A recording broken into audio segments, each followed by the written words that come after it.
Hello, everyone. I'm Sam, your narrator today. What if I told you Allied nurses were safer as enemy prisoners than as liberated women?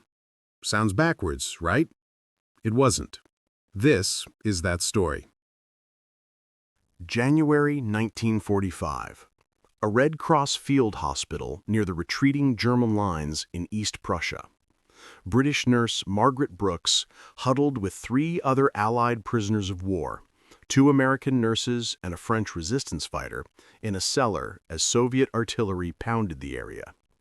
For 18 months, they had been prisoners of the Germans, held in relatively humane conditions under Geneva Convention protections, treated as military medical personnel rather than combatants. The Wehrmacht guards who had supervised them had fled westward hours earlier, leaving them with a choice that would have seemed absurd to anyone who hadn't witnessed the Soviet advance. The Red Army was liberating them. This should have been the moment of joy, of freedom, of reunion with Allied forces. Instead, the 4 women were terrified. Margaret had already made her decision. When the shelling stopped and Soviet troops arrived, she and her companions would claim to be German refugees fleeing west, not Allied prisoners of war seeking liberation.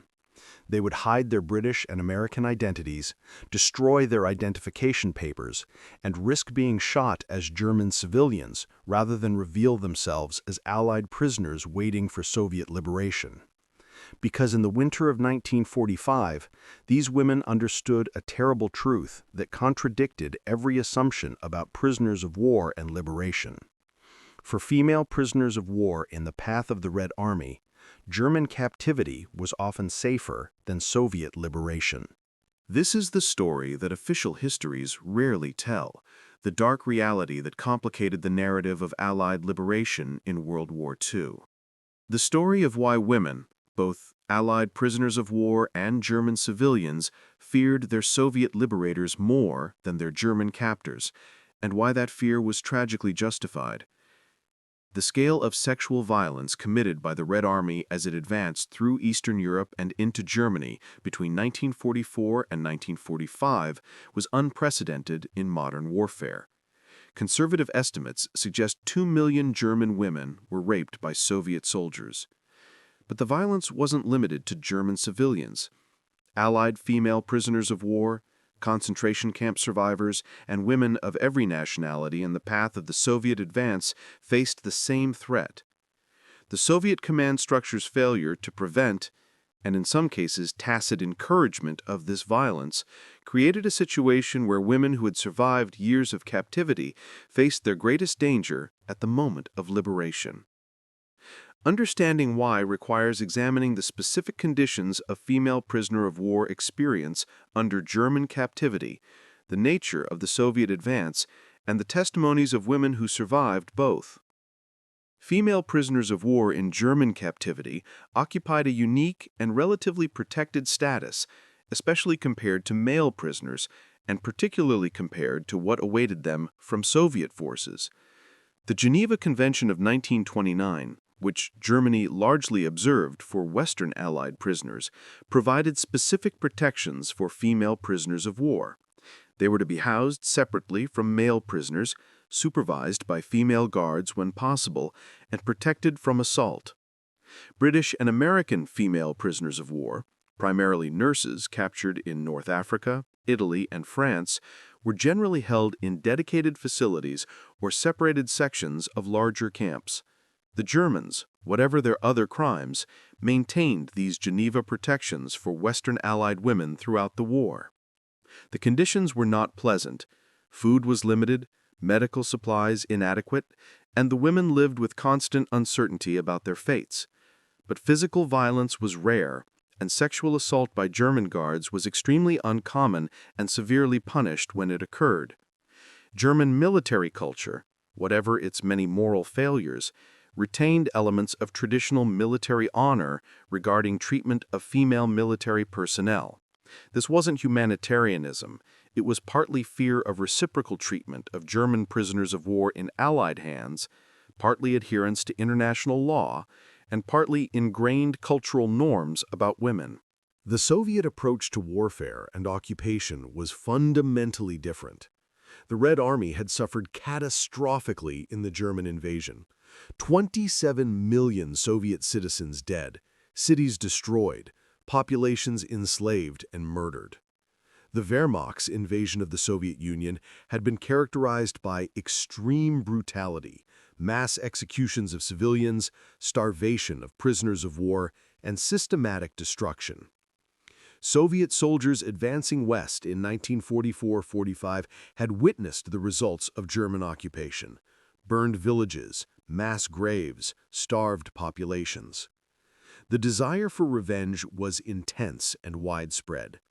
Soviet propaganda actively encouraged this revenge mentality.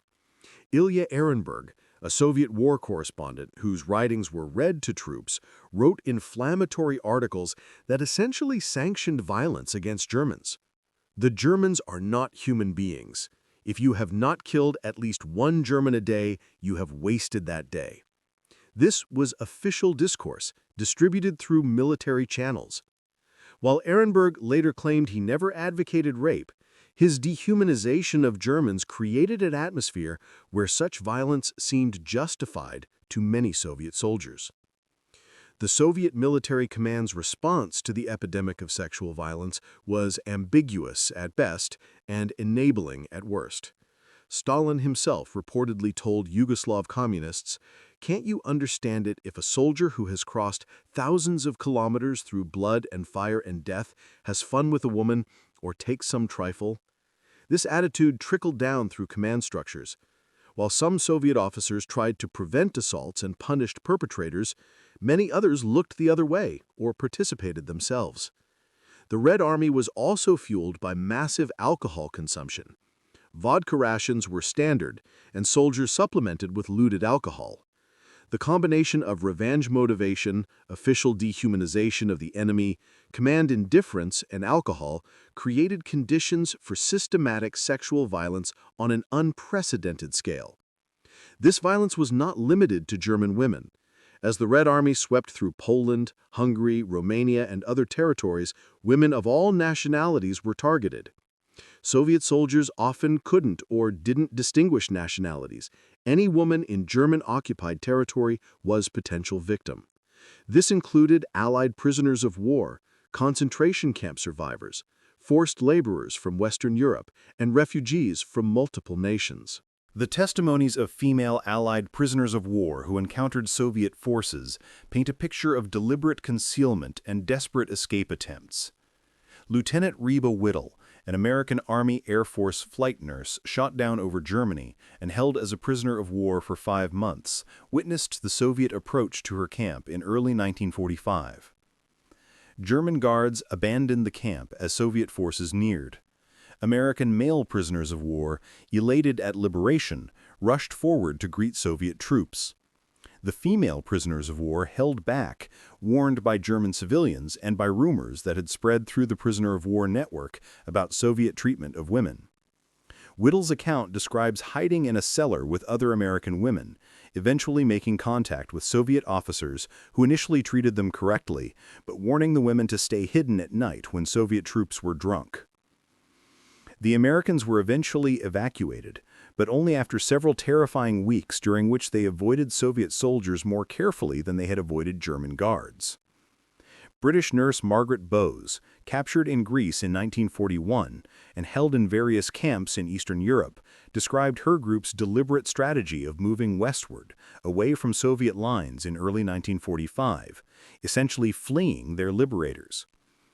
The 20 British nurses in her group had been relatively well treated by German captors for 4 years. As the front approached, German officers warned them that Soviet troops were dangerous and offered to help them move west. The nurses accepted, joining the stream of German refugees.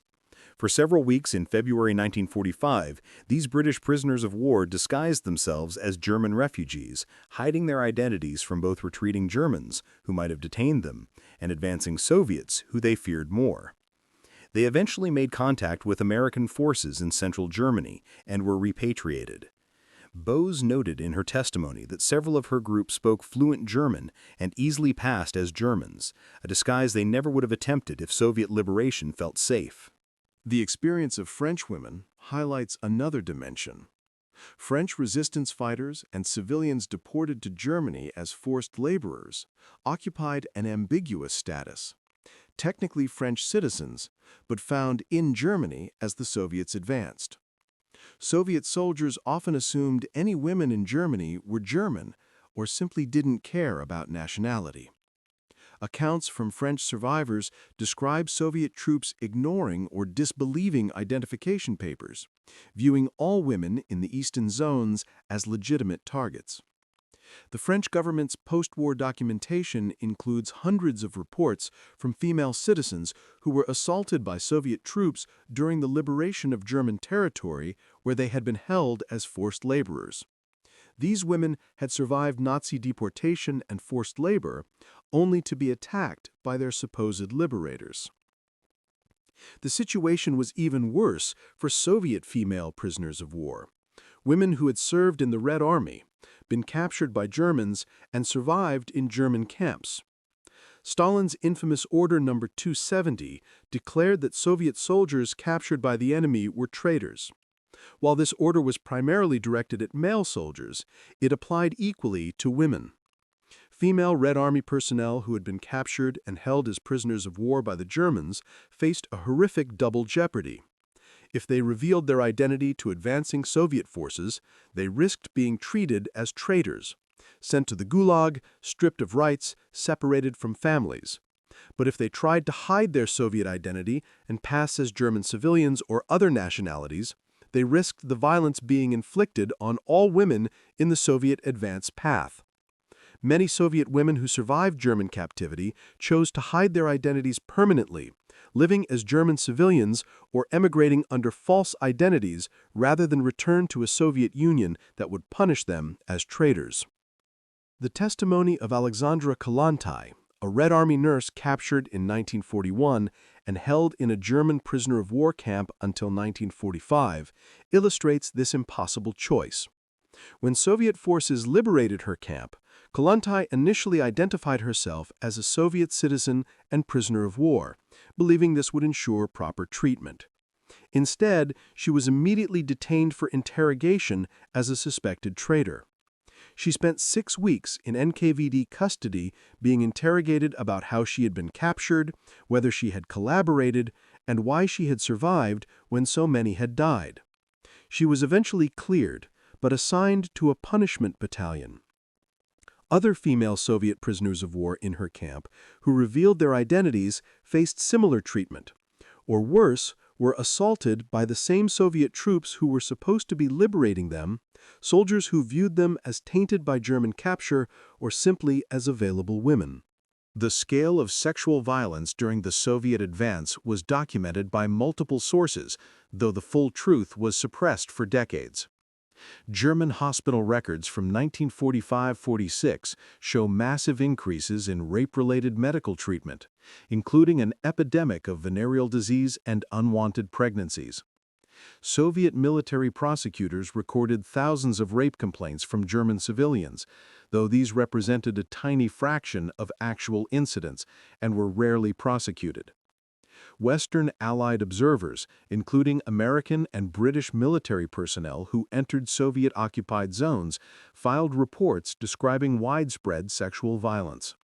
These reports were often classified during the Cold War to avoid complicating relations with the Soviet Union, but they paint a consistent picture. The most comprehensive documentation came decades later, when German survivors began speaking publicly and historians gained access to Soviet archives. Interviews with elderly German women in the 1990s and 2000s revealed the systematic nature of the violence. Women raped repeatedly, in front of family members, ranging from young girls to elderly women. The violence wasn't spontaneous or isolated, but widespread and sustained over months. The fact that this violence also affected Allied women, prisoners of war, concentration camp survivors, forced laborers was even more suppressed because it complicated the liberation narrative. The Allies had fought to defeat Nazi Germany and liberate its victims. The reality that liberation by Soviet forces often meant new victimization didn't fit the historical narrative needed for post-war political purposes. For female prisoners of war specifically, this created a profound paradox.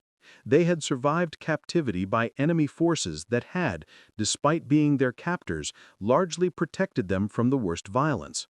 Then their supposed liberators, forces fighting on the same side, posed a greater immediate threat. This wasn't about Nazi propaganda.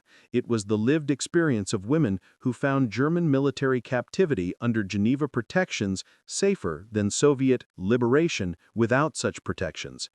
The fact that this fear was rational and justified makes the story even more tragic. These women weren't hysterical or confused. They were making accurate risk assessments based on reliable information about Soviet forces' behavior. They chose the known relative safety of German captivity or German refugee status over the unknown dangers of Soviet liberation. And for many, that choice saved them from assault. The long-term impact on survivors was profound and complicated. Women who had successfully hidden from Soviet forces or escaped westward often felt guilt about their choices, about disguising themselves as Germans, about fleeing their liberators. But the women who didn't hide, who trusted Soviet liberation, often suffered trauma that compounded their prisoner of war experiences. The psychological impact of being assaulted by forces supposedly rescuing you, of being treated as an enemy or traitor by your own side, created wounds that many never healed. Post-war, these women faced another silence. Their stories of Soviet violence didn't fit comfortable narratives. Western governments were allying with the Soviet Union in the Cold War's early years and didn't want these stories publicized. By the time the Cold War made such stories politically useful, the women themselves were often too traumatized or too tired to speak. Many took their experiences to their graves. The story forces uncomfortable recognition of war's complexity. The same Red Army that defeated Nazi Germany at staggering cost, that liberated concentration camps and freed Europe from fascism, also committed massive sexual violence against women of all nationalities. Both realities are true simultaneously. The German military that invaded and brutalized the Soviet Union also largely protected female Western Allied prisoner of war under Geneva protections. Both realities are true simultaneously. War creates situations where women's safety depends on calculations that defy simple moral narratives, where enemy captors might be safer than friendly liberators, where survival requires hiding your identity and nationality, where liberation becomes another trauma rather than an end to trauma. Margaret Brooks survived the war by successfully passing as a German refugee until reaching American lines. She returned to Britain in 1945, received her back pay and a commendation for her service, and tried to resume normal life.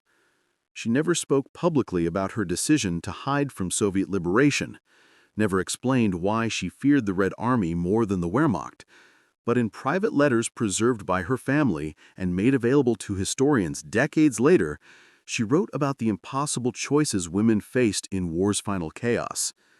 "We were prisoners who feared our rescuers more than our captors," she wrote. "History won't understand that, but we lived it. We made the choices that kept us alive. I don't regret hiding from the Russians. I regret that hiding was necessary." Her words captured the essential tragedy, not that these women made the choices they did, but that war created conditions where such choices were rational, necessary, and life-saving.